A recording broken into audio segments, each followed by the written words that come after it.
Hello friends, welcome back to my channel. Friends, exercise 1.2 class 10 NCERT solution है और इसकी आज हम दूसरी एक्सरसाइज करने जा रहे हैं। तो बड़े ही सिंपल वे में हम इसको सॉल्व करेंगे। ये जो एक्सरसाइज स्टार्ट करने जा रहे हैं फ्रेंड्स, ये आप शायद क्लास 2, 3, 4, 5 में भी पढ़ चुके हो। ठीक है, उसी से रिलेटेड ये एक्सरसाइज है। तो इसको हम सॉल्व करेंगे।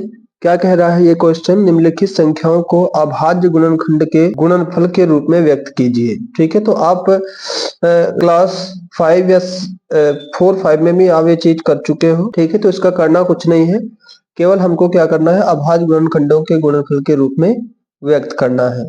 ठीक है, तो चलिए बिना टाइम वेस्ट किए वीडियो को स्टार्ट करते हैं। सबसे पहले हमें देखो 140 दिया गया है, इसके अभाज्य गुणनखंड लिखने हैं हमें। 40 के अभाज्य गुणनखंड लिखेंगे इस प्रकार से, 14, 2 3 6, एक बचा 2 पंचे 10। यहाँ से लिखेंगे 5, 5 7 35। ये 140 के क्या आ जाएंगे, गुणनखंड आ जाएंगे। 2 गुणे 2 गुणे 5 गुणे में 7। ठीक है, 2 2 बार है तो इसका हम क्या कर देंगे, स्क्वायर कर देंगे। 5 इंटू, ये हमारा आंसर आ जाएगा। दूसरा है हमारा 156। तो 156 के हम अभाज्य गुणनखंड करेंगे, ये भी आ जाएगा। 2 7 14, एक बचा 2 8 16, 2 3 6, 2 चक्कू, एक बचा 2 2 नाम 18 से कट जाएगा। 3 एकम 3, 3 3 9, 13 बचा तो 13 लिख लेंगे। 13 एकम 13। ठीक है, तो 156 का क्या होगा, बराबर 2 गुणे 2 3 गुणे में 13। ठीक है, 2 2 बार है तो इसका स्क्वायर कर देंगे। तीसरा हमारा क्या है, तो तीसरा है हमारा 38 का करेंगे। तो देखो लास्ट में कौन सी संख्या है, 5 है जो कि विषम संख्या है, तो ये किससे कटेगा, 7। अब देख सकते हो यहाँ पे 5 से डायरेक्ट काट सकते हो। 5 7 35, 3 बचा, 5 छक्का 30, पचम, फिर से 5 से कट जाएगा। ये 5 एकम 5, 2 बचा 25, एक बचा 5 3 15, 3 से कट जाएगा। 3 पच्चे में 15, 3 एकम, फिर से 3 से कटेगा। 3 एकम 3, 2 बचा, 3 सत्ते में 17 बचा तो 17 एकम। ठीक है, तो 38 बराबर क्या आ जाएगा, 5 गुणे में 5 गुणे 3 गुणे 3 गुणे, इसको लिखेंगे 5 का स्क्वायर, 2 बार में है, और इसको लिखेंगे 3 का स्क्वायर गुणे में। चौथा हमारा है 5 00 को भी इसी प्रकार से करेंगे। 5 से कट जाएगा, 5 एकम 5 0, 5 एकम से कट जाएगा। ये लास्ट में विषम संख्या है इसके, तो अब किससे कटेगा, ये 7 से काट लेंगे इससे। 7 एकम 7, 3 बचा 30 हुआ, 7 चौक 28, किस हुआ 7 तिया। अब ये देखो किससे कटेगा, तो फिर विषम संख्या है तो विषम संख्या से ही कटेगा, तो 11 से काट लेंगे। 11 एकम 11 हुआ, 11 तिया। लास्ट में क्या बच गया हमारे, तो 13 एकम का क्या निकल आएगा, 5 00 5 का 11 गुणे, तो इसका कोई डबल तो है नहीं। ठीक है, तो यही हमारा क्या हो जाएगा, गुणनफल हो जाएगा। पांचवा है ये 4 2 9। इसको भी काटेंगे हम। कैसे काटेंगे, तो देखो ये बड़ी संख्या है। ठीक है, तो आप इसको चेक कर लेना, ये 17 से कटेगा। ठीक है, 17 से कटेगा, ये हमने पहले ही कर रखा है इसलिए आप देख लेना कैसे कटेगा। तो ये तो देखो 17 चक्कू 68। ठीक है, आप इसको चाहो तो घटा भी सकते हो, जैसे 74 में से 68 आप इस प्रकार से कर लेना। 14 से 8 गया 6 कट गया। ठीक है, तो इसमें 6 बचा, 6 62 हुआ। ठीक है, 62 हो जाएगा।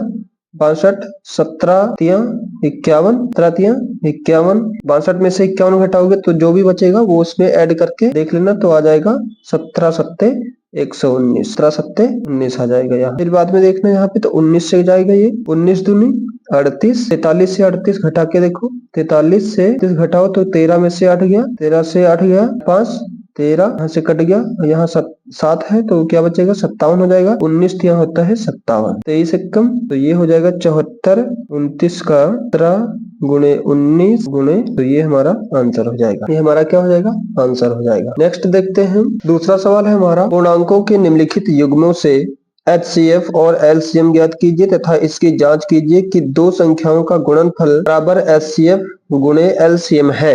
और ये संख्याएं हमें जो दी गई हैं ये है हमारी। ठीक है, तो इसको हम क्या करेंगे, चलो इसका क्या निकालते हैं, HCF, और पहले हम किसका निकालेंगे, 26, ऐसे गुणनखंड करके निकाल लेंगे। 2 एकम 2, 2 3 6, 13 विषम संख्या तो किसी से कटेगा नहीं, इस फिर 91 का निकालेंगे। 91 का कैसे निकालेंगे, देखो 7 एकम 7, 2 बच गया, 7 2 21 हुआ, तो 7 3 13 बच गया, तो 13। अब इसका कैसे लिखेंगे, इसको बराबर इसके क्या क्या आया भाई, 2 और 13, फिर 91 का भी आया है 7, और अब इसका हम निकालेंगे। देखो क्या पूछ रहा है संख्याओं का गुणनफल बराबर HCF गुणे LCM। तो ये हमें निकालना है। सबसे पहले इसका मासा निकालते हैं, HCF निकालते हैं। तो HCF कैसे निकालते हैं? HCF निकालते हैं जो दोनों में क्या हो, कॉमन हो, वही हमारा क्या होता है HCF। HCF हमारा क्या हो जाएगा 13 और फिर हमारा हो जाएगा LCM। LCM क्या होगा, जो कॉमन होगा वो, और जो कॉमन नहीं है वो भी हमारा क्या हो जाएगा LCM हो जाएगा। तो इसका जब दो सबका मल्टीप्लाई करोगे, इसका 13 दूनी 26, 26 सत्ते होता है 100। ठीक है, अब इसमें हमें सत्यापित करना भी है। ठीक है, ये देखो संख्याओं का गुणनफल बराबर HCF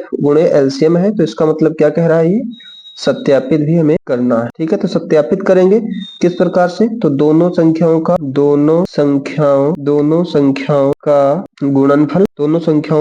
गुणनफल गुणे CF गुणे LC, इस प्रकार से लिखेंगे। अब दोनों संख्याओं का गुणनफल ये हम अभी बता दे रहे हैं कि आगे हमें लिखेंगे इसको दोनों संख्याओं का गुणनफल। दोनों संख्याएं कौन कौन सी हैं, तो दोनों संख्याएं हमारी 26 गुणे 91 बराबर HCF कितना है 13 है, LCM कितना है तो 100। दोनों संख्याओं का आप गुणा कर लेना। दोनों संख्याओं का अगर गुणा आप करोगे तो ये आ जाएगा 2 3 2 3 6 6 2366 आ जाएगा। ऐसे इनका भी अगर गुणा करोगे तो देखो 13 दूनी 26 हासिल 2 1 से 4 1 से 4 और 2 106 6 हासिल कितना बचा 10 13 एकम 13 13। तो इसका मतलब हमारा LHS और RHS दोनों बराबर है। तो ये उसका मतलब ये दूसरी संख्या क्या है हमारी, दूसरी संख्या है हमारा 510 और कितना है 92। ठीक है, तो इसका भी हम निकालेंगे। 510 का निकालेंगे सबसे पहले। तो देखो लास्ट में 0 है, इसका मतलब सम संख्या से कट जाएगा। 2 दूनी 4 1 बचा 2 पंचे 10 फिर 1 बच गया 2 पंचे। अब हम किससे काटेंगे, देखो विषम संख्या है तो विषम से जाएगा। 3 अट्ठे 24 3 पच्चे में 15। फिर यहाँ पे काटेंगे, फिर काटो यहाँ से, देखो 5 से कट जाएगा। 5 एकम 5 3 बचा 15 हुआ 5 3 15 13 बचा 5 एकम 5 3 बचा 5 सत्ते 35 होगा। फिर 5 सत्ते 17 विषम संख्या है तो 17 एकम 92 का काट लेंगे। यहाँ 92 का कैसे काटेंगे, देखो 2 चक्कू 8 1 बचा 2 छंग 12 2 दूनी 4 2 3 6 23 विषम संख्या है तो 23 का 23 ही रहेगा। अब निकाल लेंगे हम 510 2 गुणे 3 5 गुणे, और यहाँ पे 92 का कितना है, तो 92 का है 2 गुणे 2 गुणे 2 गुणे 2 गुणे, तो यहाँ पे जो होगा हमारा HCF, इधर हम कर रहे हैं HCF निकाल लेंगे। HCF कितना होगा, तो जो कॉमन होता है फ्रेंड्स, जो कॉमन होगा दोनों संख्याओं में, देखो कॉमन क्या है, तो कॉमन हमारा क्या है, ये 2 ही है तो HCF हमारा क्या होगा 2 ही हो जाएगा। ठीक है, और जो LCM है तो जो कॉमन है वो, और जो कॉमन नहीं है वो सब क्या हो जाएगा हमारा LCM। क्या क्या बच गया इसमें, देखो 3 5 7 3 5, इसमें क्या बचा 2 और ये बच गया। इन सब की गुणा कर लेंगे। तो इन सब की गुणा अगर करोगे 3 2 3 5 17 2 23 का, तो इसका आंसर आ जाएगा फ्रेंड्स 2 3 4 6 0। आप चेक कर लेना एक बार, हमने पहले कर लिया है।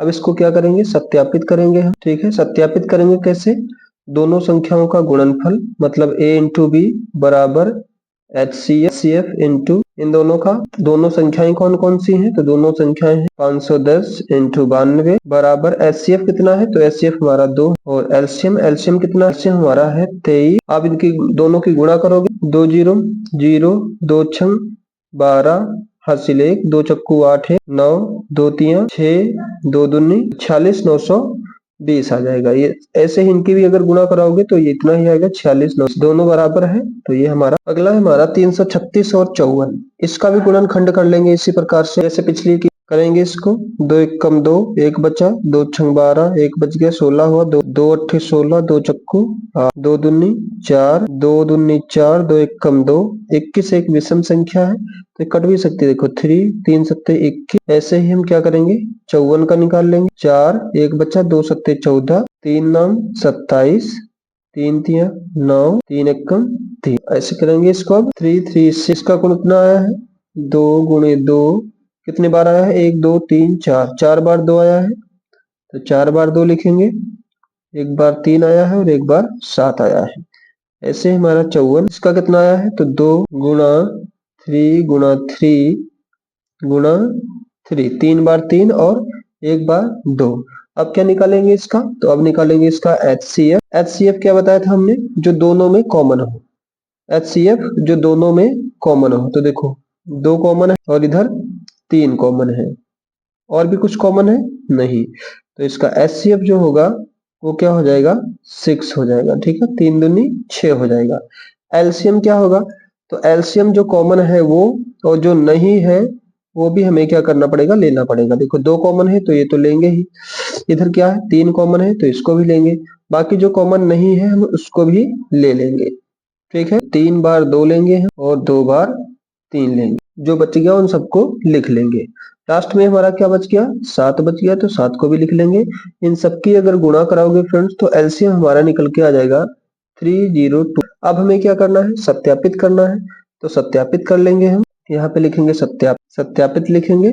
सत्यापित में क्या करेंगे, a into B is equal to H C into L C. ठीक है, a इंटू बी का मतलब क्या, दोनों संख्याओं का गुणन, पहली संख्या 336 दूसरी, और एचसीएफ कितना है, तो एचसीएफ देखो हमारा 6 है तो 6 लिखेंगे। एलसीएम कितना है, तो 3024 लिख लेंगे। इन सबकी गुणा कराओगे तो देखिए 6 चौक 24, 6 दूनी 12, 12 दो 14, हासिल एक बचा, एक उतार लेंगे 6 3। ठीक है, तो इसकी भी अगर गुणा कराओगे तो इतने आ जाएगा 18। तो ये हमारा आंसर होगा। तीसरा क्वेश्चन देखते हैं फ्रेंड्स, क्या कह रहा है, अभाज्य गुणनखंड विधि द्वारा निम्नलिखित पूर्णांकों के एचसीएफ और एलसीएम ज्ञात कीजिए।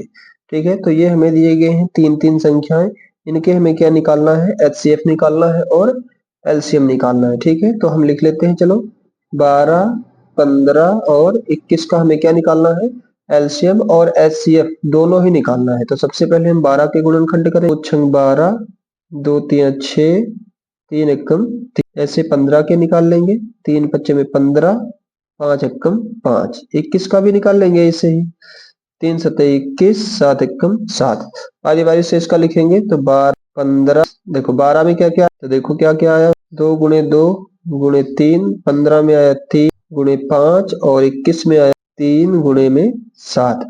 जो इन सब में कॉमन है वो हमारा क्या हो जाएगा, एचसीएफ। क्या हो जाएगा, एचसीएफ हो जाएगा। जिन सब में कॉमन है वो हमारा क्या होगा, एचसीएफ। तो आप देख सकते हो कि ये हमारा 3 सब में क्या, तीनों संख्याओं में कॉमन। ठीक है, तो यही हमारा क्या हो जाएगा, एचसीएफ। ये आपको बनाना नहीं है वहां पे बोर्ड एग्जाम में। ठीक है, अगर आ भी जाए क्वेश्चन तो ये लाइन नहीं करनी। एलसीएम निकालेंगे हम, तो एलसीएम कितना हो इसका, एलसीएम वो कितना हो, एलसीएम देख लेते हैं, जो बच गया वो एलसीएम हो जाए। तो यहाँ से कितना बचा है, 2 दूनी मतलब 4 गुणे 5 बच जाए, तो 4 पंचे 20 मतलब 7 दूनी 14। ठीक है, तो ये हो जाएगा, ये हमारा क्या हो जाएगा, 4 पंचे 20, 7 पच्चे 35, चक्कू 140 जी। जो मतलब जो एचसीएफ है वो भी लेंगे हम यहाँ, तो 4 पंचे 20, 20 तिया 60, 6 सत्ते 42, तो मतलब यहाँ पे होगा 420। इसका क्या हो जाएगा, एलसीएम हो जाएगा। दूसरा क्वेश्चन देखते हैं, तो दूसरा हमारा क्या, दूसरा है हमारा 17 23। ठीक है, इन सबका देखो ये सभी विषम संख्याएं हैं, तो ये तो इनके 2 गुणनखंड हो ही नहीं सकते, इसलिए क्या होगा 17 एकम 17 और ये भी हो जाएगा 23 एकम 23 और ये भी हो जाएगा 29। ठीक है, क्योंकि इनका कोई दूसरा गुणनखंड है। तो इनका एचसीएफ क्या होगा, तो इनका जो एचसीएफ होगा फ्रेंड, जिसमें कोई चीज कॉमन नहीं होती उसमें क्या होता है, 1 होता है। ठीक है, एचसीएफ क्या होगा, एलसीएम जो होगा, तो एलसीएम इन तीनों संख्याओं की क्या करनी पड़ेगी, गुणा करनी पड़ेगी। ठीक, इन तीनों संख्याओं की गुणा करनी पड़ेगी, और जब आप इसकी गुणा करोगे तो इनकी गुणा जो आएगी वो आएगी 1 1 3 3। ठीक है, आप चेक कर लेना, हम पहले से करके रखे, हो सकता है हमसे मिस्टेक हो जाए, इसलिए आपको जरूर करनी है इसके बारे में। ठीक, नेक्स्ट देखते हैं, तीसरा क्वेश्चन है हमारे पास। तो 8 का सबसे पहले हम निकालेंगे गुणनखंड, तो 2 चक्कू 2 दूनी 4, 2 एकम 2, 9 का निकाल, 3 तिया 9, 3 एकम 3, 25 का निकाल लेंगे, तो 5 8, 8 के कितने आए हैं, तो 2 गुणे 2, 9 के कितने 3 गुणे 3, 25 के कितने आए, तो 5 गुणे 5। आप देख सकते हो कि इसमें कोई भी चीज हमारी क्या है, कॉमन। ठीक है, तो इसका भी एचसीएफ क्या, एचसीएफ हम निकाल, तो जो एचसीएफ होगा, एचसीएफ वो क्या होगा, जब कोई चीज इसमें कॉमन नहीं है तो एचसीएफ हमारा क्या हो जाएगा, 1 हो। एलसीएम क्या होगा, देखो 2 दूनी 4 दूनी 8, 2 दूनी 4 दूनी 8, या तो आप ऐसे करके लिख सकते हो 2 की घात। और जब इनकी गुणा करोगे, इन तीनों संख्याओं की जब गुणा करोगे तो फ्रेंड्स जो ये आ जाएगा 1820, मतलब 1800 इसका क्या आ जाएगा, एलसीएम आ जाएगा, मतलब लॉसा आ जाएगा। लॉसा क्या आएगा, तो 1। चलिए फ्रेंड्स, आज के लिए बस इतना ही, बाकी के बचे क्वेश्चन हम कल की वीडियो में देखेंगे। वीडियो ज्यादा लंबी हो जाएगी, अपलोड करने में ज्यादा दिक्कत होती है फ्रेंड्स, क्योंकि thank you very much, thanks for watching.